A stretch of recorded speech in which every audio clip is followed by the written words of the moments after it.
Bonjour à tous, nous nous trouvons dans la paracha de Vayeshev, la paracha qui précède cette fameuse fête de Hanouka. Donc on va essayer un petit peu de voir quel est le message, quels sont un petit peu les enseignements que cette paracha peut nous enseigner pour nous introduire et nous faire rentrer, nous accompagner dans cette fête de Hanouka. Alors comme on sait dans l'histoire du peuple juif, malheureusement il y a beaucoup de disputes, beaucoup de clans qui ont été créés et malheureusement, chaque génération n'est jamais épargnée de ça. Il faut voir que la source de cette fissure qu'il y a eu dans le clan d'Israël, le moment le plus fort et le plus important, ça a été à l'époque de Shlomo Améler, c'est-à-dire lorsque nous sommes dans le début de la construction du premier temple, du Beth Amikdash. Et donc, Shlomo Améler était le roi de l'époque, le roi qui était reconnu par tout le monde. Mais voici que lorsque Shlomo Améler va partir et donc va léguer sa royauté à son fils, alors là, il y a deux royautés qui vont se créer. Il y a la lignée de la royauté, ce qu'on appelle de Yehuda, qui vient de la tribu de Yehuda, c'est-à-dire Shlomo, qui venait de Yehuda, et donc qui va suivre qui venait aussi de David, et donc qui va suivre avec son fils qui s'appelle Rehovam. Donc ça, c'est la tribu de Yehuda que à elle revient la royauté. C'était son rôle. C'était pour cette tribu. Elle doit porter justement cette responsabilité. Tous les rois doivent sortir de la tribu de Yehuda. Et entre autres, le dernier roi qui va être Mashiach, qui est donc Mashiach ben David, comme on dit, qui est fils de David. Ça veut dire qu'il est descendant de David, parce que David lui-même qui vient de Yehuda. Donc, ça va être lui, Mashiach, ce roi qui va venir annoncer la Géoula. Donc, il est aussi dans la lignée de David et de la tribu de Yehuda. Mais il y a un nouveau clan qui est venu et qui s'est monté contre Yehuda. Et entre autres, toutes les tribus ont suivi justement ce nouveau clan, qui va être ce qu'on appelle la Malchoute de Yosef. Malchoute Yosef, c'est-à-dire que il y a une nouvelle lignée de rois qui sont venus en parallèle, et donc Israël, en quelque sorte, Eret Israël, était coupé en deux. Il y avait d'un côté à Yerushalayim la royauté de Yehuda qui gérait, et dans tout le reste, dans tout le reste de Eret Israël, il y avait ce qu'on appelle la Malchut Yosef, la royauté de Yosef, avec les 10 tribus. Et ça a suivi de génération en génération jusqu'à que cela a mené à la destruction du temple, du premier temple, et que tout le Ham Israël est parti en exil à cause de cela. Donc, ça veut dire que le prix a été cher, et donc c'est ce qu'on appelle le Piroud Amalchuyot, donc lorsque la royauté de David, en quelque sorte, a été coupée en deux, et donc le Ham Israël a vécu comme ça pendant des années sous deux royautés qui étaient en confrontation. En fait, si on regarde un petit peu le fond de l'histoire, et j'ai envie de dire que c'est ça que la force de l'approche que la Torah nous donne, que les prophètes nous enseignent, c'est que on aurait pu expliquer un petit peu ces deux royautés comme tout simplement, c'est une confrontation. Chacun cherche le pouvoir, chacun cherche à être lui sur le trône. Et donc, on connaît comme toute chose où il y a les honneurs, où il y a l'argent, eh ben, si les choses ne sont pas faites vraiment avec une bonne intention, on arrive toujours à une confrontation et à une séparation. Mais les prophètes nous enseignent ici qu'il y a quelque chose de beaucoup de plus profond et que l'histoire, elle prend racine, en fait, depuis déjà la maison de Yaakov avec ses deux femmes qui étaient Rachel et Léa, qui sont les Imaot, qui sont les mères du peuple juif, et qu'on va voir qu'en fait, c'est eux, déjà à ce moment-là, qui ont un petit peu tracé l'histoire. Et donc, c'est-à-dire que l'histoire ne se regarde pas juste avec des yeux extérieurs, des choses techniques, mais ce que c'est, il y a un vrai sens, il y a des vraies intentions qui étaient dans les pensées de chacun. Dans la Haftara que nous allons lire ce Shabbat, alors le prophète Yecheskel, qui sont les prophéties sur l'avenir, c'est-à-dire sur l'avenue du Mashiach, sur la construction du troisième temple. Et là-bas, lorsqu'il a comme prophétie, donc sur la délivrance, sur la Géoula du Ham Israël, il annonce qu'il arrivera un jour où nous devons prendre deux bâtons, deux morceaux de bâton.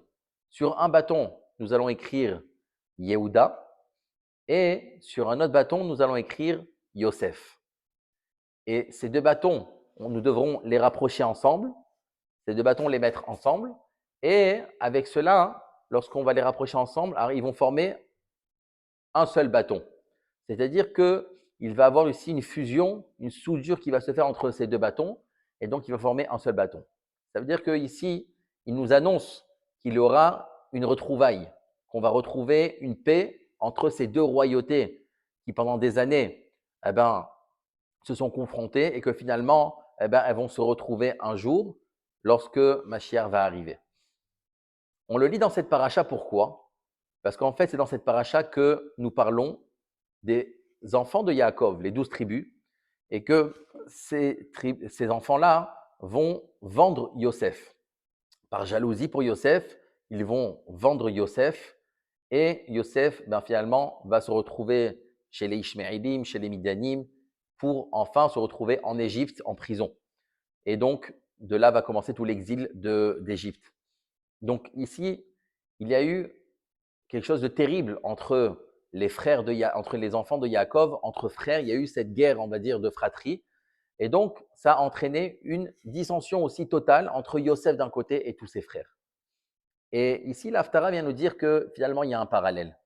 Ça veut dire que si il y a eu une dissension dans les deux royautés des millénaires après, à l'époque de Shlomo Ameler, comme on l'a dit, cela vient de la vente qu'il y a eu entre Yosef et ses frères. Et si Yosef et ses frères vont à la fin se retrouver et avoir un pardon, c'est que finalement, ça représente la fin des temps où ces deux royautés vont aussi se retrouver, donc à l'époque de Mashiach. Maintenant, quel est le sens de tout ça? Le sens, il est qu'en fait, ces deux royautés, ce ne sont pas juste deux royautés, comme on a dit, pour chacun cherche le pouvoir. En fait, ces deux royautés viennent chacun d'une mère différente. La royauté de Yehuda était le fils de Léa. La royauté de Yosef, qui était le fils de Rachel. Donc ici, en fait, ces deux royautés sont deux mères qui vont finalement donner une certaine directive, elles vont donner une certaine manière de représenter la providence d'Hachem dans ce monde. Comment être le témoin de Hachem dans ce monde? Comment chacun va arriver à dévoiler la royauté d'Hachem dans ce monde? Finalement, un roi, il est le représentant de la vraie royauté qui est Hachem. Donc, si quelqu'un il est roi, c'est que finalement, à son travers, il est censé montrer et être le représentant de la royauté d'Hachem. Le Midrash nous dit qu'en fait, qui étaient Léa et Rachel? En un mot, si on peut les caractériser, Léa, elle était ce qui représentait la Oda'a, le remerciement, la reconnaissance.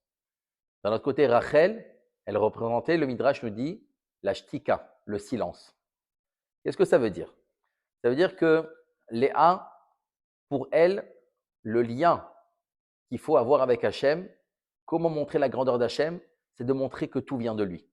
La chaîne de Odaya, c'est en quelque sorte, c'est lorsqu'on écrit Yehuda, c'est le nom d'Hachem, Yudke Vavke, et il y a un Dalet au milieu. Le Dalet, ça représente Dal, un pauvre.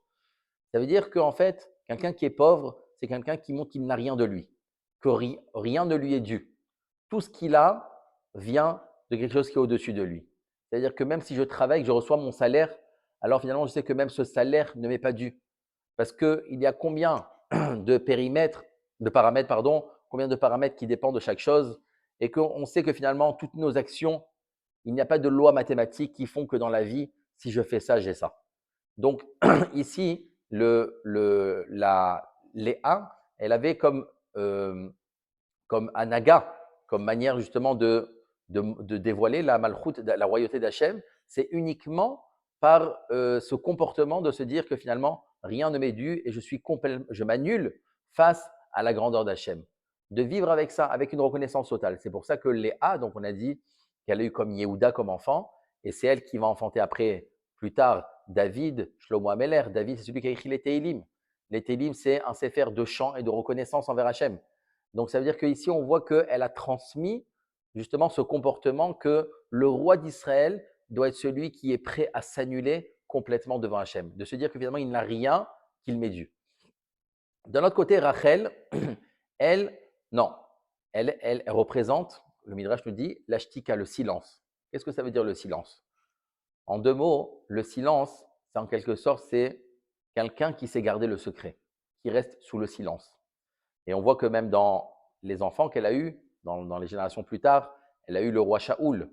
Le roi Shaoul, c'est quelqu'un qui n'a pas voulu annoncer qu'il était roi lorsqu'on lui a fait savoir qu'il était roi. Il n'a rien dit à personne.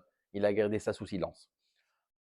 Lorsque Mordechai et Esther, lorsqu'on a demandé à Esther d'où est-ce qu'elle vient, de quel peuple elle vient, Esther, qui veut dire caché, elle aussi, elle va rester sous le silence.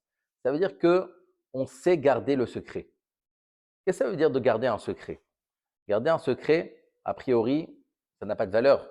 Tout le but, c'est que les gens, il y a de la valeur uniquement sur ce que les gens connaissent de nous, sur ce que les gens voient de nous. Quelqu'un qui est riche et que personne ne sait qu'il est riche, alors on va dire que presque, à quoi sert d'être riche finalement si personne peut témoigner et voir notre richesse? Donc, c'est-à-dire que tout le but, c'est que on va donner de la valeur uniquement à ce que les gens vont voir de nous. Ce que les gens ne voient pas de nous, ça n'a pas de valeur. C'est un petit peu, c'est ce qu'on voit dans notre génération, mais dans l'homme en général, c'est ça, l'homme va donner de la valeur uniquement à ce que les gens vont voir. Donc, garder un secret, toute la difficulté, elle est là. Parce que je garde quelque chose que personne ne sait. Et c'est pour ça que ça nous brûle de le dire. Parce qu'on a envie de dire justement aux gens, regardez, je connais quelque chose que personne ne connaît. Et c'est là que tout va prendre son sens. Mais non, garder le secret, c'est finalement de montrer que ce qui est caché, ce qui est à l'intérieur de moi, alors je suis capable de le valoriser, même si les autres ne le voient pas. Donc, ça veut dire que de savoir s'enrichir intérieurement et pas extérieurement, c'est ça toute la devise de l'homme et c'est ça tout le travail de l'homme. Et là est toute la difficulté. Comme on dit, vaut mieux un cœur qui est plein qu'une poche qui est pleine. Parce qu'un cœur qui est plein, alors effectivement, c'est ça la vraie richesse d'une personne. C'est vrai que ça ne se voit pas, c'est là toute la difficulté, mais finalement, c'est ça justement qui fait qu'un homme, il est entier et qu'il est vrai et qu'il est authentique. Et donc, c'est ça ici que Rachel, elle a mené en quelque sorte pour montrer, représenter la royauté d'Hachem. Un roi d'Israël, Rachel est en train de nous dire qu'il faut que ce soit quelqu'un qui soit entier avec lui-même, qui soit parfait. Ça veut dire qu'il valorise son intérieur, qu'on n'ait rien à lui reprocher intérieurement. Donc, c'est pour ça qu'elle a eu comme enfant Yosef, qu'on appelle Yosef Hatzadik le juste. Ça veut dire que Yosef, il était juste dans tout ce qu'il faisait. Il ne faisait aucune erreur dans son parcours. Et bien au contraire, on lui dit, fais attention, si tu fais une erreur, tu perds la royauté. La royauté. Tu n'as pas le droit à l'erreur. Tandis que la Gemara nous dit que David Améler, qui venait donc de Léa, qui était le fait de la reconnaissance, de montrer qu'il n'y a rien qui vient par notre mérite, c'est l'annulation totale. Donc David Améler, lui, il a fauté à 2 fois. La Gemara, elle a dit, c'est pas grave, il faute 2 fois, mais il reste roi. Shaoul, il a fauté une fois, il a perdu sa royauté. Pourquoi? Est-ce qu'on fait des préférences? Non, tout dépend quelle est notre devise. Si notre devise, c'est que la royauté doit être sur la perfection, alors une erreur, effectivement, fait que nous perdons la royauté. Mais si notre devise est que nous ne méritons rien et nous sommes entièrement annulés à Hachem, donc même si on fait une erreur, alors nous restons justement ce pauvre-là devant Hachem et donc nous restons à notre place et donc on ne perd pas la royauté. Pour essayer de mieux mettre en valeur ça, il y a eu un épisode que lorsque David Améler est parti dans ses conquêtes et il y a un moment où il va enfin arriver à rentrer à Yerushalayim pour reconquérir Yerushalayim et il va amener là-bas le Aaron avec le Mishkan et tout ça, il le fait monter justement à Yerushalayim. Et David était marié avec la fille de Shaoul. Donc, si on se rappelle bien, attention, David vient de Yehuda, qui est la reconnaissance.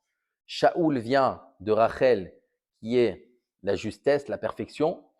Et donc, il était marié à la fille de Shaoul, qui était Michal.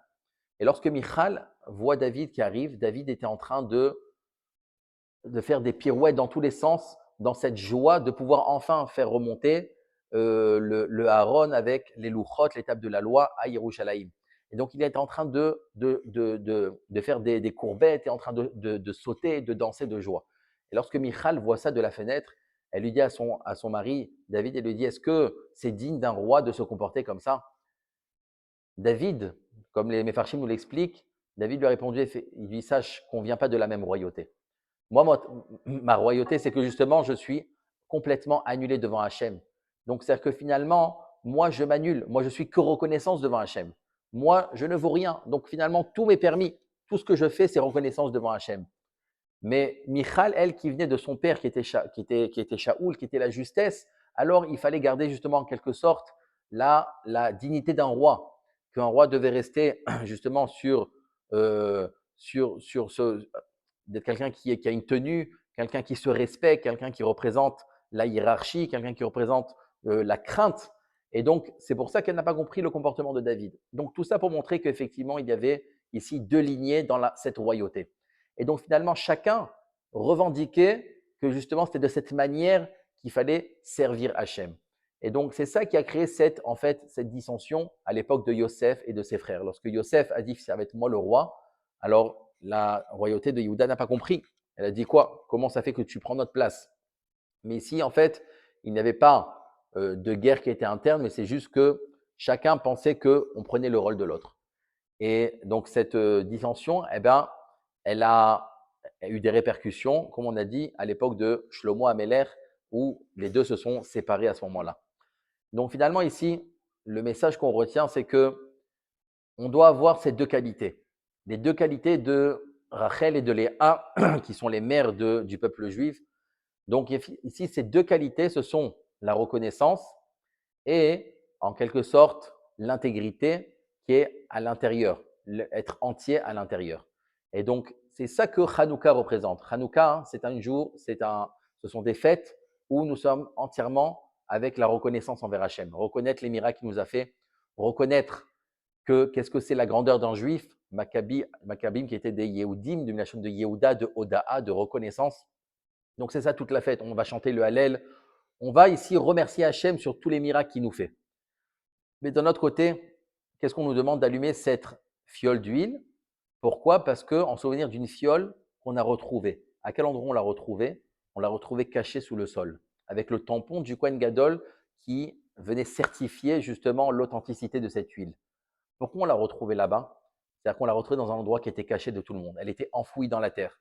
C'est-à-dire que les choses qui sont authentiques, qui sont vraies et qui resteront intactes et qu'ils vont se transmettre de génération en génération, que personne ne pourra venir enrayer ça, alors ce sont des choses qui sont cachées à l'intérieur que personne ne peut voir. C'est ça la richesse d'une vraie personne. Et c'est pour ça que maintenant nous allumons ces nérotes pour montrer que nous aussi, à l'intérieur de nous, nous devons faire éclairer ce qui est à l'intérieur de nous. N'essayons pas de chercher ce qui est à l'extérieur, mais soyons vrais avec nous-mêmes et d'éclairer ce qui est caché aux yeux de tout le monde. Finalement, c'est ça donc la vraie fête de Hanouka. Hanouka, c'est à la fois la reconnaissance et à la fois une intégrité qui est à l'intérieur de nous. Donc, Bezrat Hashem, que ces deux qualités puissent rayonner pendant ces fêtes de Hanouka et qu'elles puissent, au travers de ça, qu'on puisse retrouver, remettre ces deux morceaux de bois qui vont se ressouder entre eux pour annoncer la malchoute du roi Mashiach. Amen.